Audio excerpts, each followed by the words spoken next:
첫 번째 가보죠. 자, 이승기 가족 건들지 마라.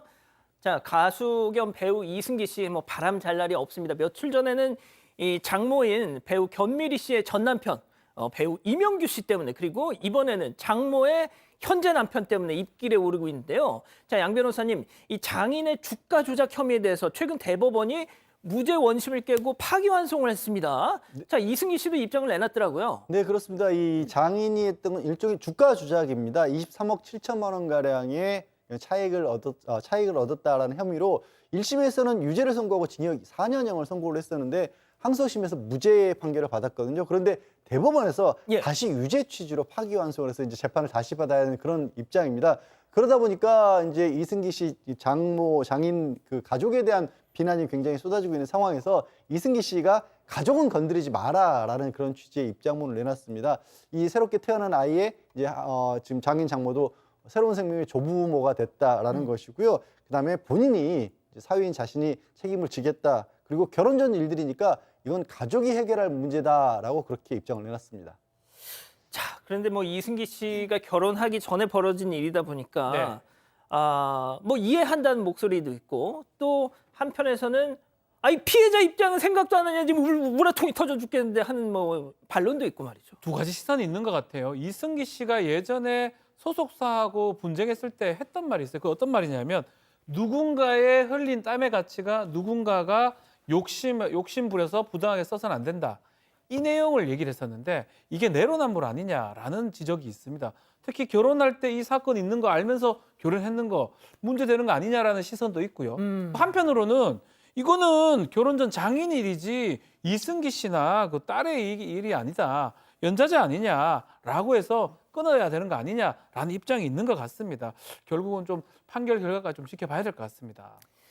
자, 그렇군요. 알겠습니다. 자, 다음 또 이어가죠. 네가 왜 거기서 나와? 자, 제보 영상 만나보시죠. 자, 승강기 천장 쳐다보는 남성, 사진을 찍더니 어디론가? 자, 찍고 전화를 합니다.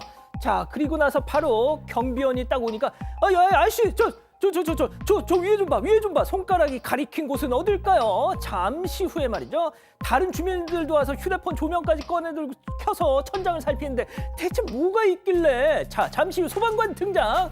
멀찍이 서서 기다란 집게를 착 저렇게 천장을 향해서 뻗는데요. 아이고, 이를 악물고 안간힘을 쓰고 있습니다. 으아자자 차차차 천장 틈 사이로 뾰로롱 뱀이다. 몸에 좋고 맛도 좋은 뱀이다. 버티는 뱀과 당기는 이 소방관의 끈질긴 사투. 결국 포획 성공. 아니, 이거 동남아에서나 가능할 일이 우리나라에서?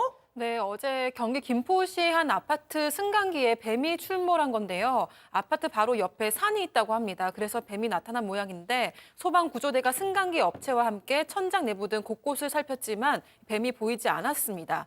소방 측은 뱀이 현장을 이탈한 걸로 보고 다음 날 다시 확인하기로 했는데 관리사무소에서 승강기 내부 CCTV로 보니까 뱀이 다시 나타났다는 신고를 받고 다시 출동을 한 겁니다. 승강기 관리 기사와 함께 문을 개방을 했는데요. 천장 쪽 내부 빈틈에 뱀이 매달려 있었다고 합니다. 뱀을 안전하게 포획을 한 뒤에 원칙에 따라서 인적이 없는 먼 풀숲에 방생을 했다고 합니다. 김포 소방서 관계자는 뱀을 목격하게 된다면 무조건 그 자리를 피하고 즉시 119에 신고하길 바란다고 전했습니다. 자, 박 변호사님, 저 소방관 대원분의 표정 보세요.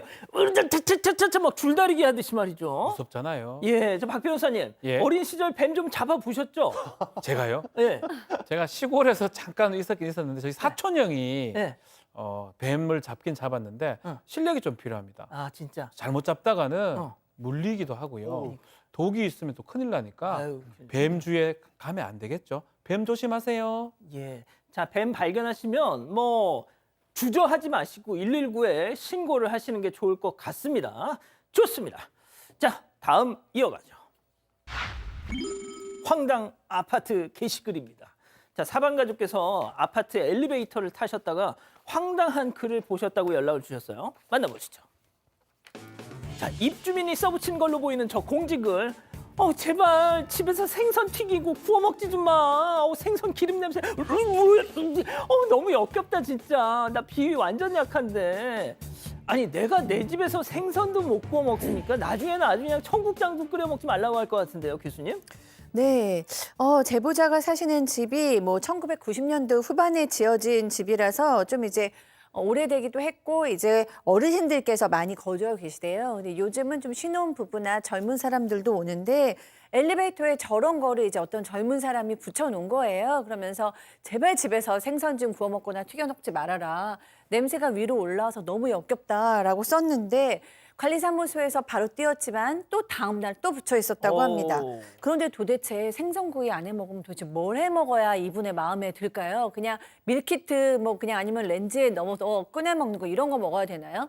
생선구이는 가정 식단에 있어서 어떻게 보면 가장 좋은 식단 중에 하나고 아이들에게도 또 노약자에게도 노인분들께도 다 너무 좋은데 생선구이를 먹지 말라는 건 너무 좀 기본적인 어떤 좀 요구가 아닌 것 같고요. 좀 너무 무례한 요구라는 생각이 들고요. 어르신들 청국장도 진짜 몸에 좋거든요. 이런 거 관여하지 마시고요. 그냥 문 열고요. 그다음에 담배 연기나 페인트 같은 거 아니면 좀 가만히 계시는 건 어떨까 하는 생각이 듭니다. 양 변호사님은 어떠세요? 저 마찬가지 의견입니다. 요즘에 이제 여러 가지 사람들 뭐 각자 취향이라든가 이런 것들도 다양하고 또 경우에 따라서는 그 냄새 소리 못지않게 사람에게 고통을 줄 수도 있어요. 근데 어느 정도로 막 생선을 막 예를 들어서 집에서 막 수십 마리를 튀긴 게 아닌 한은 보통 집에서 가정에서 조리하는 정도로 막 역겹다고 할 것까지 좀 심할 것 같거든요. 민법에도요. 그 이웃들 간의 상린관계라 해서 참아야 될 정도의 한계라는 게 있다고 그건 감내하라고 법에도 나와 있습니다. 아, 진짜? 수인 한도 내에서는 각자 참는 겁니다라고 법에 나와 있습니다. 그렇군요. 법에도 있답니다. 자, 다음 이어가죠. 음식과 함께 사라지다. 영화 제목 같아요. 자, 사방 가족께서 제보해 주셨는데 영상 만나보시죠. 자, 자전거를 타고 등장하는 저 남성 주목해 주세요. 삼선 슬리퍼를 질질 끄면서 저 민족의 배달인데요. 음식 나왔어요? 아이씨 아직 안 나왔어요. 에이씨 막 이렇게 재촉을 합니다. 마치 감시라도 하듯이 주방 앞에 저렇게 딱 서서 시선 지금 건네받고는 저 받고 주문 확인하고 서둘러 가게를 빠져나가는데 자 그런데 여기서 제일 중요한 거 저 음식을 고객은 정작 받지 못했다는 거 그리고 음식도 자전거맨도 저렇게 그대로 실종이 됐다는 거.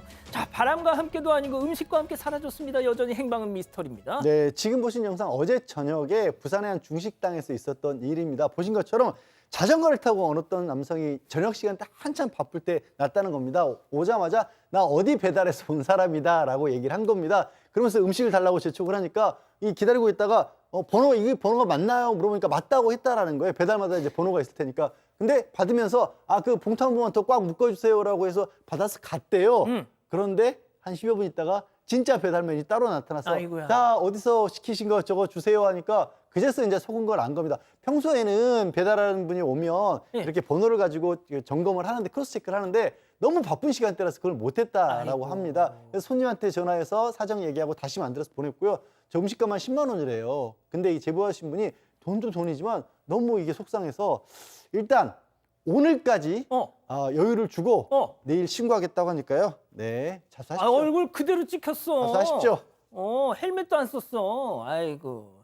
좋습니다. 자, 마지막 사연으로 가보죠. 경조사비 이게 맞나요? 자, 집단 지성의 판단을 받아보고 싶으시다면서 연락을 주셨네요. 네, 경조사비를 못 주겠다는 총무 때문에 답답하다는 통장의 사연입니다. 사연자는 경기도의 한 지역에서 통장을 맡고 있습니다. 이 통장 모임 때마다 회비를 3만 원씩 걷어서 회식도 하고 회칙에 따라서 경조사도 1회 안에서 10만 원을 지급한다고 합니다. 그런데 지난 3월 말에 사연자의 시어머니가 돌아가셨는데요. 경조사비를 받을 수 있었지만 요즘 경기도 어렵고 결혼이나 장례도 많아서 다른 통장들에게 부담을 주지 않으려고 일부러 부고를 바로 알리지 않았다고 합니다. 한 달 정도 지나고 통장 모임 때 총무에게만 부고를 전했는데요. 총무가 서운하게 왜 미리 이야기 안 했냐? 경조사비는 임원들과 이야기할 테니까 조금만 기다리라고 이야기했습니다.